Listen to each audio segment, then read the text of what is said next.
So guys, may kwento lang ako sa inyo. Kasi may sinubukan akong pabango. Nakakainis siya guys. Kasi habang pinagpapawisan ako, bumabango siya lalo. Tama ba yun? Hindi ko lang na-chika sa inyo. Sinubukan ko kasi siya talaga. Saktong maglalaro ako. Para malaman ko kung long lasting ba talaga yung amoy niya. Tsaka kung babango ba siya kapag pinagpapawisan ako. Kasi yun talaga yung gusto ko. Gusto ko yung pag pinagpawisan ako, yung alam mo yun, pagdadaan ka pa rin kahit pawis na pawis ka na, yung maamoy ka pa din. Ganun.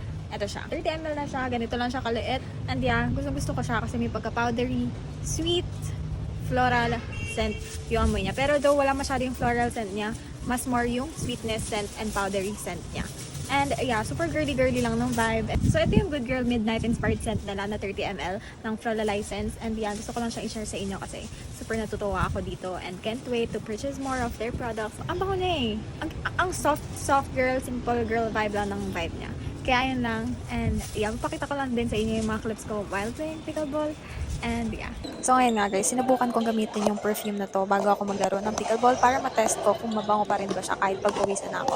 And kung tatagal ba yung scent niya. Kasi ganun naman talaga yung gusto natin, di ba?